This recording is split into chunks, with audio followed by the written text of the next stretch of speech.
Welcome to Observations, an open conversation about women's health. This is a space where physicians, patients, and other experts can sit down and have honest, evidence-based dialogue that cuts through the media bias and brings clarity back to maternal care and how we can care for both patients, mother and preborn child.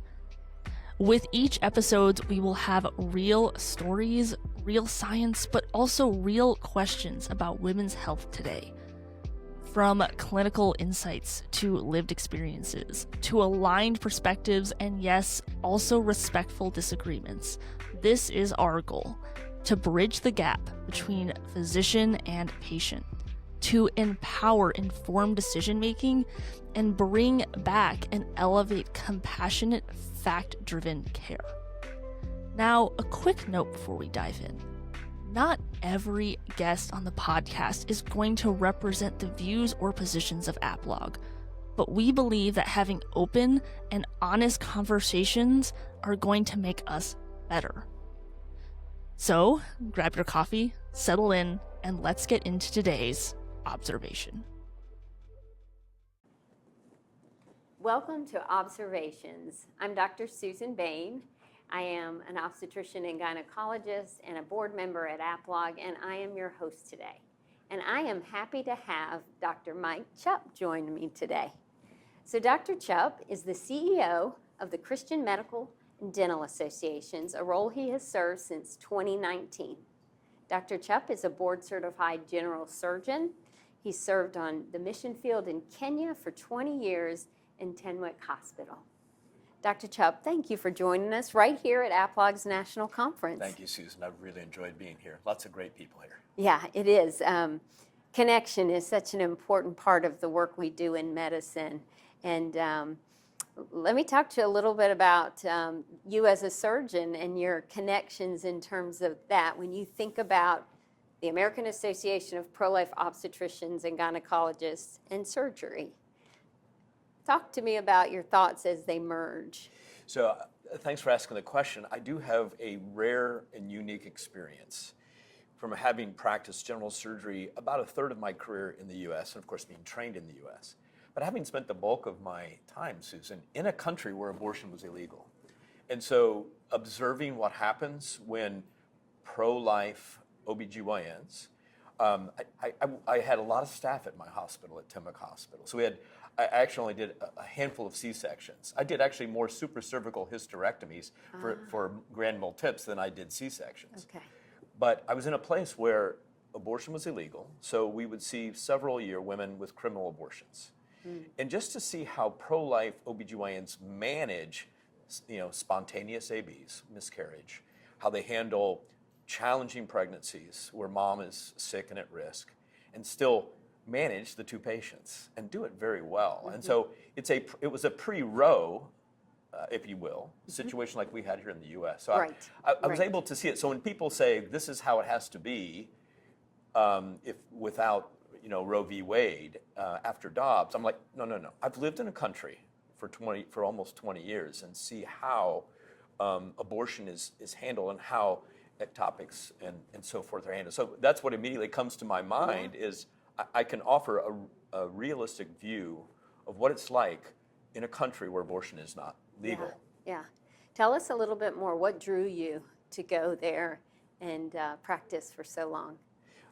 Well, my faith primarily. I'll be sharing in a breakout this afternoon about having an ardent, vibrant faith and how that drives us to be the best that we can be. The best kind of physicians, I think, are those who are driven by faith.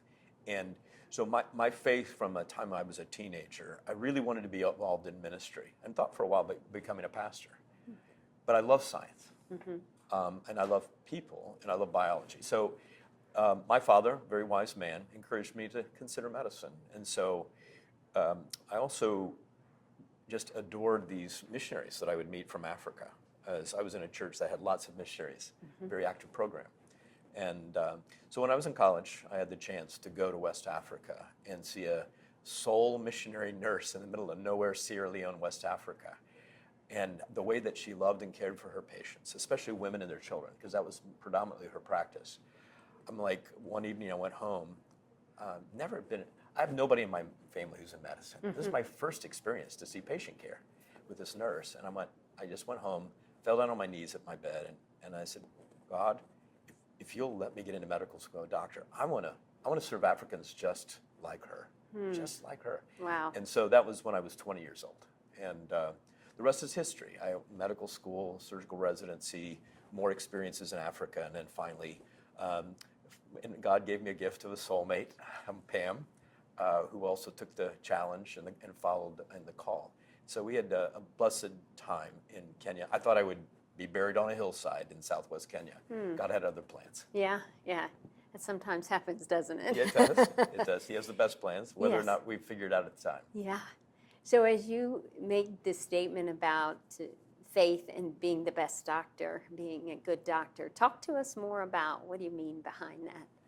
Well, I think clearly we have the Word of God.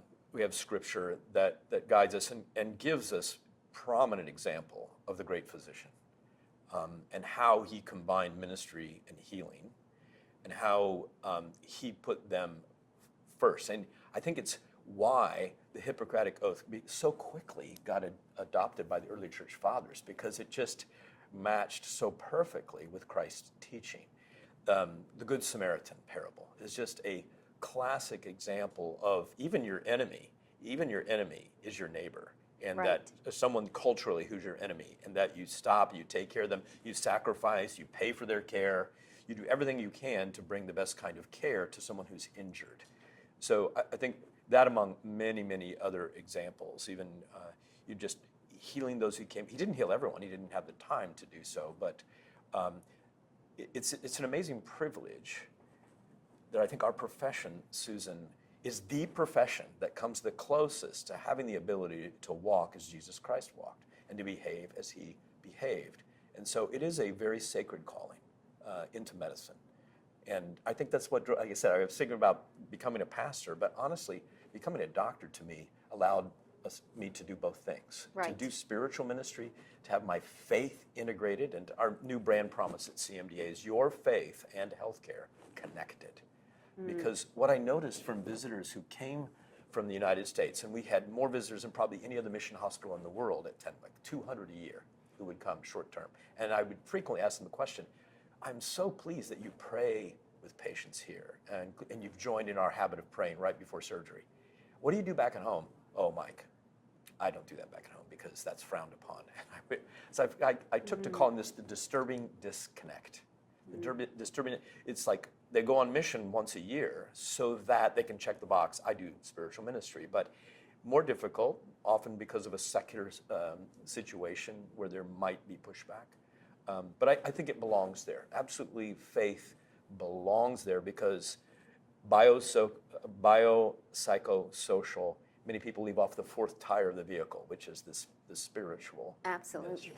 Yeah, I think oftentimes in our current secular medical system, you feel like you have to hang who you are on a coat rack and then walk into a patient's room as this provider of whatever they have. Whereas in all reality, I'm walking in that room as Dr. Susan Bane. I have medical expertise, but I don't have your lived experience.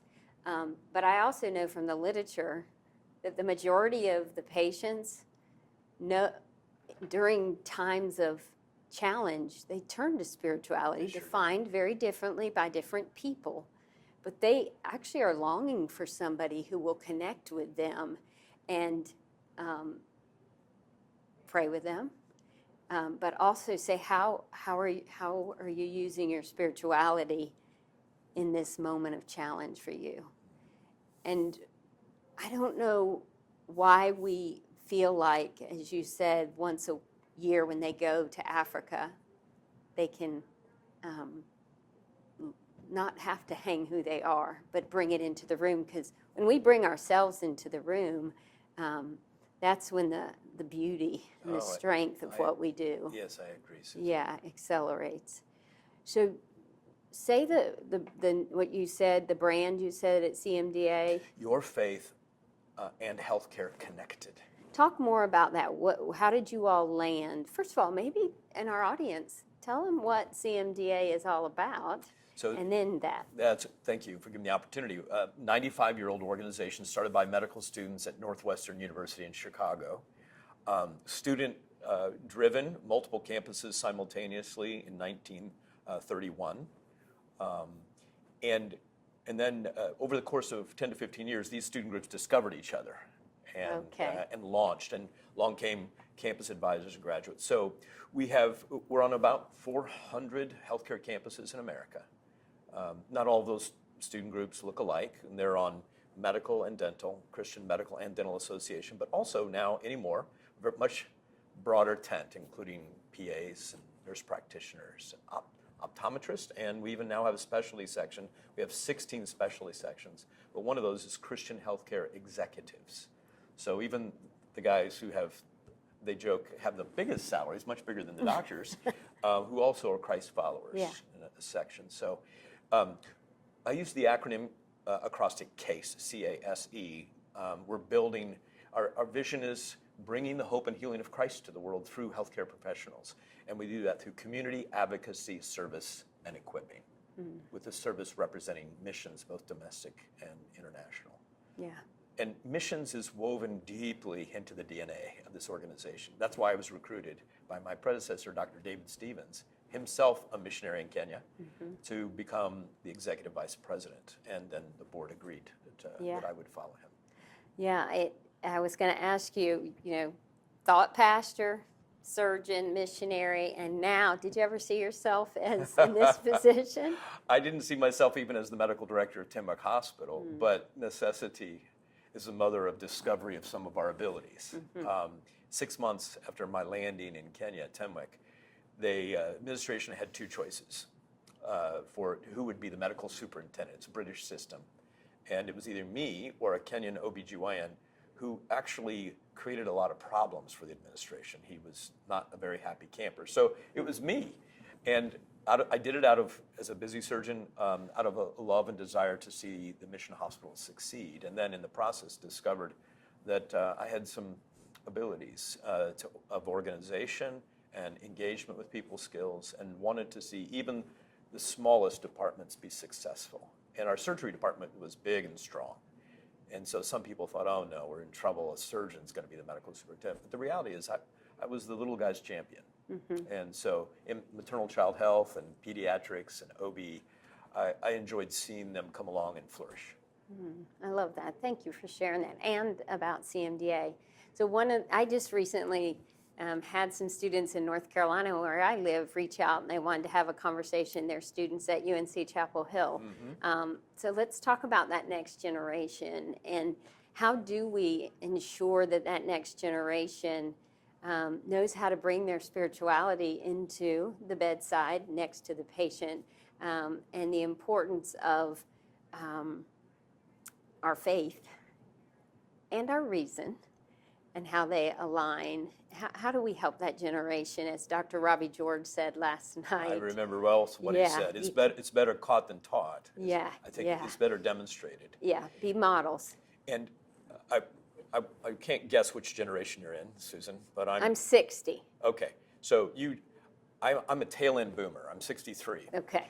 And many people thought that the 80s were just this nostalgic, wonderful time. For me, as I look back, they were miserable in this regard. We had this separation, not of church and state, but of secular and spiritual, of faith and secular. And physicians, I had many Christian faculty where I trained in Indianapolis, most of them. But I never saw demonstrated, not once. And in my medical school, again, Bible Belt, we just heard about how conservative Indiana is and how religious it is. But I never saw in medical school or in residency a single doctor pray with a patient or even talk about the possibility.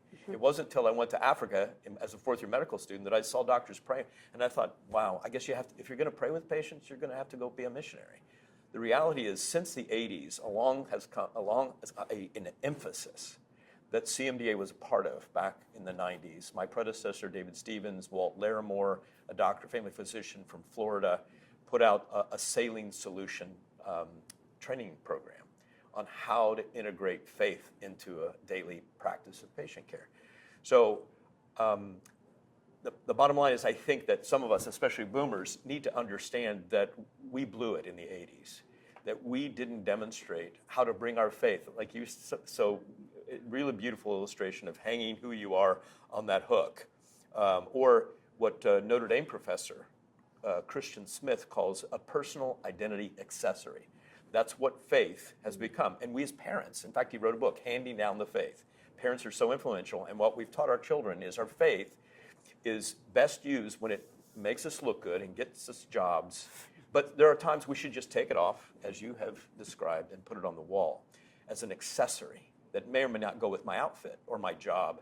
And so what we have to do is demonstrate for young people that our faith is so important to us that it cannot be separated from us, and that it influences who we are when we sit in that exam room, or when we're in the staffing meeting, or in the hospital credential, wherever we are. And we do it, as Peter said in 1 Peter 3:15, with gentleness and respect. We pray with patience, but only if the door opens, we're invited. So going back to your question, I've kind of gone around the way, but we need to demonstrate for students. And you talk about Chapel Hill and the Triangle area of North Carolina. We have vibrant CMDA chapter there. CMDA. Corey, right? Corey Whitaker, Yeah. yeah, very good. I'm glad you know Corey. I interviewed a Campbell student, and her name is Dr. Flagel is going to be her name, Flagel. And I had her on my own podcast, and she just gave me the most wonderful story of how she, as a medical student, because she had been trained by faculty ahead of her, that it's okay in the right settings to pray with patients. And she just told a beautiful story of how a woman with cancer, I believe, and just so anxious, and she, as a medical student, offered to pray, and it just, a daughter of this woman was watching, and it just transformed her. And this was pre-rounds by the medical student. Along comes now later, of course, the big team along. Right. And the daughter said, Dr. So-and-so, whoever the faculty is, your student has blessed my mother and I so much. And, faculty and the residents, interns, I don't know if she got bawled out later by whoever the faculty was, but, for that patient and that daughter, she was the most valuable person on the team that day. Absolutely. Yeah. Well, and when you look at some of the literature looking at how much loneliness predicts negative outcomes in patients, including those with cancer, so much that gesture to pray is that gesture of connection, and of course then the realm of the beauty of the prayer itself. My medical practice now is in 4 pregnancy centers in North Carolina, and of course we're Christian ministries. But I think as we practically talk about how to bring ourselves into the room and offer that moment of prayer, you said the word gentle. And one of the criticisms that often pregnancy centers get is all we care about is talking about the gospel, and we don't care about actually their medical issue. And one of the things I've said to my teams, but also at conferences, is the women, they go online and they check the box, I want a pregnancy test and an ultrasound. And that is what they're expecting. Now, we can bring who we are to that appointment, but that's what they need. I had radiation this summer for a breast cancer diagnosis. I'm doing great. Praise God. But I got to ring the bell, and I use the analogy of the fact that I went to all those appointments for weeks to get radiation treatment. I happened to also get a beautiful experience with my radiation treatment. But I couldn't have rang the bell if they didn't give me radiation. And so it's not an either or where you're going in and you're praying and that's all you're offering. No, both and. It's both and. Yeah. And to be honest, the people who are pushing back on med students or residents or young professionals from offering that, they don't know the literature. Right. Because the literature fully supports. It's replete. It's replete. Yes. And it's even in the 90s when saline solution was launched on how, because there's nothing in medical school, you know that, Susan. There's nothing in medical school about this. It's changed since the 90s, but at that time there was nothing. But even the literature at that time was overwhelming. It's become probably 100x greater since the 90s on the benefits of spirituality. That'll be part of my talk this afternoon. Is just a few things. I mean, you can't. I'm only going to barely touch on the benefits of spirituality for both the professional as well as the patient receiving. Well, there was a really neat article that came out in 23 or 24 in Health Policy, which is a pretty big journal, that actually proposed that spirituality should be added as a social determinant of health. The same way education level, the same way socioeconomic status, and all the other things that can interact to predict health outcomes, that is how important it is. And so for us to think, as you said in the 80s, separate them, take it away, we let that happen, it is time to move forward, forge forward, and bring that back. Yeah. A friend of mine has said that given all the data now, if spirituality, religiosity and spirituality were a pill, we would give it to every patient who walks through the door as prophylaxis for long life and health and flourishing. Oh, most definitely. So as we are wrapping up, when you think about your conversation you're going to have today at AppLog, tell us a little bit about it and why it's important for physicians, healthcare professionals of all types to hear about your message. Well, I've been given the wonderful privilege of, as of Thursday, to succeed Donna Harrison as the chairman of the Alliance for Hippocratic Medicine, which I was there at the very first meeting. Donna invited me to Washington, D.C. in 2018, I believe, to sit around the table with Donna and Christina Francis, the first time I met Christina, representatives from the Catholic Medical Association, ACPEDS, and Alliance for Defending Freedom, and just to talk about how could we all work together. Farr Curlin was there also just as an advisor. And that's where the inception of this Alliance for Hippocratic Medicine was launched. It wasn't several years until we became a 501c3. And what does that have to do with my talk this afternoon? This is, for me, is the year becoming the chair of thinking about the Hippocratic Oath and how even as early as the 2nd century, early church fathers took that and adapted it, different theology than what Hippocrates had, adapted it, and it has been such a strong influence upon medicine. Incredible influence on medicine for the last 2,000 years. So I'm just going to briefly talk about Christian Hippocratism and how it dovetails so nicely with some of those, even the Good Samaritan story I mentioned earlier, how it dovetails the Hippocratic Oath as well as some of Christ's teachings, but then also how board governance principles, the covenant, the promise that board members, like you've made for the AppLog board, I've made now for the Alliance for Hippocratic Medicine, those same principles, the duty of care, the duty of loyalty, and the duty of obedience. And how I do board training every year for the CMDA board, which Dave Stevens handed that responsibility to me, and I get to do that every September at our fall board meeting. And I talk about the duty of care, the duty of loyalty, and the duty of obedience. Hippocratic Oath basically does the same thing for us as physicians, and Christ's teaching so beautifully fits, and that's what we're going to talk about. I'll give a few examples of how some of our CMDA members, including 2 students, have made a difference on the issues of abortion as well as physician-assisted suicide. Gotcha. Well, that sounds fantastic. Now tell me, first of all, congratulations on your new taking over Donna's position. What's the title with AHM?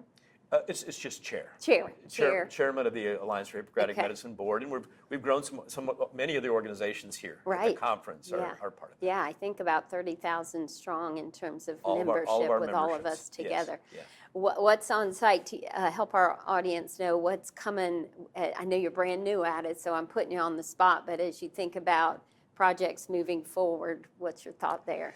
Two main projects. One that Donna Harrison will continue. It's been her passion for a number of years, and thanks to APLOG because they've been financing this, which is the journal Issues in Law and Medicine, a journal that is life-affirming, sanctity of life affirming, and there's just so few places. The Catholic Medical Association has their Linacre Quarterly. This is the only other place, Issues in Law and Medicine, where those who are trying to have a reasonable voice in research and talking into issues of dangers of abortion for women, talking about assisted suicide, and so having research published. So that's one project that's going to be ongoing. The other project will be pursuing a development of a task force to accredit pregnancy resource centers to help them apply for, and to obtain AAAHC accreditation, which is a standard accreditation for outpatient healthcare services, medical services. Yeah, so similar to like in the hospital, you have accrediting bodies like JCAHO, JCAHO and that type of thing. Yeah, so as a medical director myself, I love to hear about that because, our brand by many is fake clinic. And when you have a outside body coming in, outside of the pro-life movement, who is accrediting you, just like the dermatologist down the street and the surgical center even, Yes. It allows you, one, to be better at what you do because the accreditation. Accountability.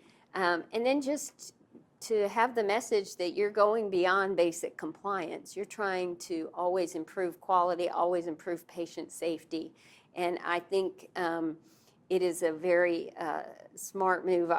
Some of the centers I work with are in the middle of that process. And I think it is vital to the pregnancy center movement. And I appreciate that that's a project that you're spearheading. A very important life principle is people don't necessarily do what's expected, they do what's inspected.